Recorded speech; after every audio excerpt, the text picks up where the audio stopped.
ನಿನ್ನೆ ಅಹಮದಾಬಾದ್ನ ನರೇಂದ್ರ ಮೋದಿ ಸ್ಟೇಡಿಯಂನಲ್ಲಿ ನಡೆದಂತಹ ಗುಜರಾತ್ ಟೈಟಾನ್ಸ್ ಮತ್ತು ಚೆನ್ನೈ ಸೂಪರ್ ಕಿಂಗ್ಸ್ ನಡುವಿನ ಪಂದ್ಯದಲ್ಲಿ ಚೆನ್ನೈ ಸೂಪರ್ ಕಿಂಗ್ಸ್ 83 ರನ್ಗಳ ಅಂತರದಿಂದ ಭರ್ಜರಿ ಗೆಲುವು ದಾಖಲಿಸಿದೆ. ಈ ಮೂಲಕ ನಿರ್ಣಾಯಕ ಪಂದ್ಯದಲ್ಲಿ ಗುಜರಾತ್ ಟೈಟಾನ್ಸ್ಗೆ ಚೆನ್ನೈ ಸೂಪರ್ ಕಿಂಗ್ಸ್ ಸೋಲಿನ ರುಚಿ ತೋರಿಸಿದೆ. ಮೊದಲು ಬ್ಯಾಟಿಂಗ್ ಮಾಡಿದ ಚೆನ್ನೈ ತಂಡ ನಿಗದಿತ 20 ಓವರ್ಗಳಲ್ಲಿ 231 ರನ್ ಅನ್ನು ಗಳಿಸಿತು, 5 ವಿಕೆಟ್ ಅನ್ನು ಕಳ್ಕೊಂಡು ಬೃಹತ್ ಮೊತ್ತವನ್ನ ಬೆನ್ನತ್ತಿದ ಗುಜರಾತ್ ಟೈಟನ್ಸ್ ಕೇವಲ 18.3 ಓವರ್ನಲ್ಲಿ ತನ್ನೆಲ್ಲ ವಿಕೆಟ್ಗಳನ್ನು ಕಳೆದುಕೊಂಡು 147 ರನ್ಗಳಿಗೆ ಆಲ್ ಔಟ್ ಆಯಿತು. ಆ ಮೂಲಕ 83 ರನ್ಗಳ ಅಂತರದಲ್ಲಿ ಹೀನಾಯ ಸೋಲನ್ನ ಕಂಡಿತು.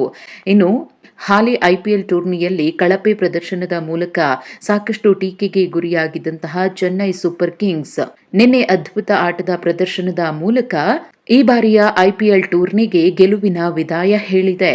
ಇನ್ನು ಗುಜರಾತ್ ತನ್ನ ಎಲ್ಲ 14 ಪಂದ್ಯಗಳನ್ನು ಆಡಿದ್ದು 9ರಲ್ಲಿ ಗೆದ್ದು 18 ಪಾಯಿಂಟ್ಸ್ನೊಂದಿಗೆ ಸದ್ಯಕ್ಕೆ ಮೊದಲ ಸ್ಥಾನದಲ್ಲಿದೆ. ಆದರೆ ನಿನ್ನೆಯ ಮ್ಯಾಚ್ ಅನ್ನು ಸೋತಿರುವುದರಿಂದ ರನ್ ರೇಟ್ ಕುಸಿತವಾಗಿದೆ. ಇನ್ನು ಟಾಪ್ 2ನಲ್ಲೇ ಉಳಿಬೇಕು ಅಂತ ಹೇಳಿ ಕನಸು ಕಂಡಿದ್ದ ಗುಜರಾತ್ ಲೆಕ್ಕಾಚಾರ ಉಲ್ಟಾಪಲ್ಟಾ ಆಗಿದೆ. ಇನ್ನೇನಿದ್ರೂ ಗುಜರಾತ್ ಟಾಪ್ 2ನಲ್ಲಿ ಉಳಿಬೇಕು ಅಂದ್ರೆ ಇನ್ನುಳಿದಂತಹ 3 ಟೀಮ್ಗಳ ಸೋಲು ಗೆಲುವಿನ ಮೇಲೆ ಆಧಾರಿತವಾಗಿದೆ.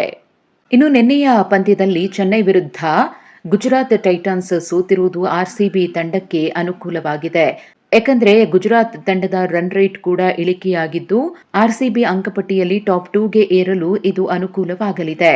ಸದ್ಯಕ್ಕೆ ಆರ್ಸಿಬಿ 17 ಅಂಕಗಳೊಂದಿಗೆ 3ನೇ ಸ್ಥಾನದಲ್ಲಿದ್ದು ನಾಳೆಯ ಪಂದ್ಯ ಅಂದ್ರೆ ಎಲ್ಎಸ್ಜಿ ವಿರುದ್ಧದ ಪಂದ್ಯವನ್ನ ಗೆದ್ರೆ 19 ಅಂಕದೊಂದಿಗೆ ಮೊದಲ ಸ್ಥಾನಕ್ಕೆ ಹೋಗುವ ಸಾಧ್ಯತೆ ಇದೆ.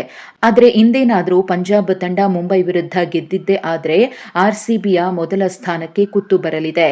ಹಾಗಾಗಿ ಪಂಜಾಬ್ ತಂಡವನ್ನ ಮುಂಬೈ ಇವತ್ತು ಮಣಿಸಬೇಕು. ಆಗ ಆರ್ಸಿಬಿ ಮೊದಲ ಸ್ಥಾನಕ್ಕೆ ಇರುತ್ತೆ. ಮುಂಬೈ 18 ಅಂಕಗಳೊಂದಿಗೆ ಮತ್ತು ಉತ್ತಮ ರನ್ ರೇಟ್ನೊಂದಿಗೆ 2ನೇ ಸ್ಥಾನಕ್ಕೆ ಇರುವ ಸಾಧ್ಯತೆ ಇದೆ.